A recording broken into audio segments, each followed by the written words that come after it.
Basically, I'll talk about my 4 years in high school, about myself, family, my short-term goals, my long-term goals, and then I'll answer the prompt question, and then if you guys have any questions after, I'll be happy to answer them. It's not about how hard you can hit. It's about how hard you can get hit and keep moving forward. Rocky. This is from one of my favorite movie sagas, the Rocky series. This is from Rocky Balboa. And this quote is something that's recently stuck with me because it comes from one of my favorite movie sagas and it can be applied to all aspects of life. Whether it's sports or work or school or just anything you're dealing with, I feel like this quote makes you want to keep going. And I don't know if it's just the way that Rocky says it, or if it's because it's that meaningful to me, but recently it's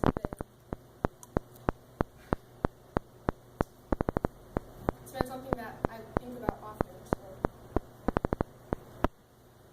My freshman year, I was at Poston View High School in Santan Valley, Arizona, which is where I'm from. My favorite teacher was Miss Duckett, and my grades were really good. I was taking honors classes, and I knew the stereotype of students messing up their freshman year by getting bad grades. Both my parents work in education, so doing bad in school was never really an option. They're always somehow relevant or knowing someone. So going into high school, I was scared, obviously, but I was excited. More excited because I knew many people already in high school through my parents. My sophomore year, I was still at Poston View High School for the first semester, and my favorite teacher was still Miss Duckett. She was my 9th grade English teacher, and she moved up to sophomores when I became a sophomore, so I was really excited about that. I was in PE classes, and having her as a teacher my second year was like a privilege because she didn't play any games, and she bettered me. She was someone that if you didn't know her, you'd probably think she was mean, but it was just tough love, and she wanted the best for her students. And I still talk to her, still think about her, she'll always be with me. I was very confident going into the school year because I was more comfortable with my surroundings and all of my friends, and I just loved my school. School spirit and all the events made it easy to be comfortable and just have fun. Like, I didn't mind going to school when I was at Poston View. So that was my first semester. And then we moved. So my second semester in high school, or sophomore year in high school, I was at Basha High School in Chandler, Arizona. I wasn't there long, but my favorite teacher was Mr. Stoltenberg because he let me and my two friends eat in his classroom at lunch. So he probably doesn't even remember me, but he was my favorite teacher at the time. My grades were still good. I stopped playing softball, which had been my main sport, and I transitioned to just playing volleyball. I was really upset about this move. We had just moved into the neighborhood across the street from the high school, and it just made logical sense that I go there. The volleyball program was a lot better at this high school, and my parents wanted the best for me and my athletics, so they put me there. My mom always tells a story about how when she would drop me off for school, I'd always be upset or like crying. And how she was like sad about it. But like I look back on it now and I'm like glad that they put me there because we're always talking about like grit in my house, and that was one of those things where I'm glad they did it, even though it might have seemed like the worst thing in the world at the time. And as if I wasn't mad enough about moving to my second school, I remember where I was when I found out that we were moving to Washington. I was sitting in a movie theater watching Jersey Boys with my stepdad, and my mom was like trying to call us, and I don't know if he answered or she texted him, and she said she got the job, and I was excited, but in the back of my mind I was like, oh god, like I was kind of upset because I was like, we have to go, like, we gotta move. And she was hired as the assistant principal at Kentwood High School, and her and my stepdad had been out here twice before we actually moved out here, but my first time coming here was when we got the keys to the house, so It's kind of just like being thrown into the mix.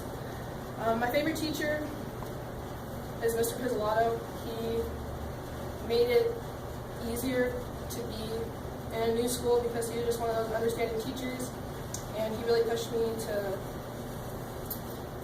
just try my best in all my IB classes, and I struggled in one of them with my teacher, but I finished with good grades. I didn't finish with grades where I thought I'd be my junior year. He would have asked me my freshman year, but I made it. So I didn't really like the fact that we moved to Washington, and I didn't like the fact that I was going to the school with a bad reputation. So when I first got here and I was meeting people, or I would go to other events at my mom's school, they would say, "Oh, you're going to Kent Meridian." And I didn't really think anything of it until people would tell me, "Oh, they have a bad history. Oh, you're going to be so scared." But I don't think KM is as bad as anyone says it is, because being here, although I complain about it, it's helped me in the last almost 2 years. My senior year, favorite teacher is still Mr. Piz. I go see him sometimes for lunch or if I'm not in class. This year I became a Running Start student, and it was one of the best decisions I've made since being here. This year I just try to worry about things that matter, so sports and family, and I just do all the work that I can and try to have fun, because you only get one chance at life, and figure, instead of complaining about it, just do it. So a little bit about myself is I was born on April 1st, 1999. So I was born on April Fools. I lettered in softball my freshman year. I lettered in volleyball my sophomore and my senior year. I was all section second team, honorable mention for volleyball this year and last year. I worked at JCPenney seasonally, and I'm a peer mentor for the Mill Creek Community Center. Technically I shadowed my parents because I go bother them at work, whether it's at Mill Creek or Meeker, and I'm shadowing a family friend's friend who's a lawyer here in Kent. Here's some pictures of me and my parents in the middle. These are, for the most part, all in Washington, so obviously it's not that bad. Homecoming, this is in Arizona on a ski trip. This is when we're going back to Arizona. This was just a day where the sun was out, and some cool pictures of me. This was taken here in class.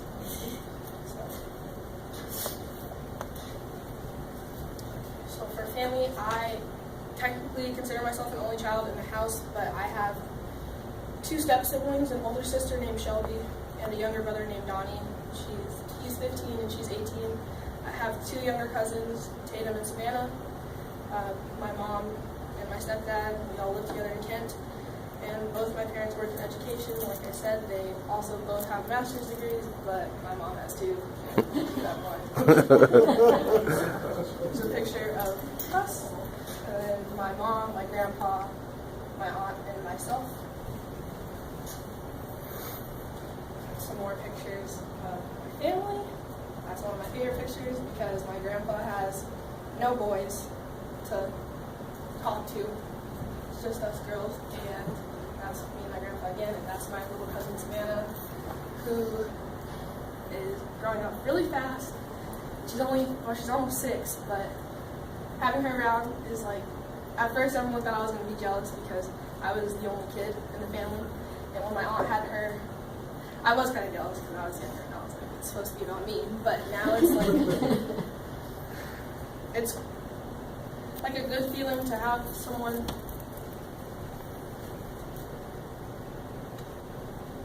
to be a good role model for, because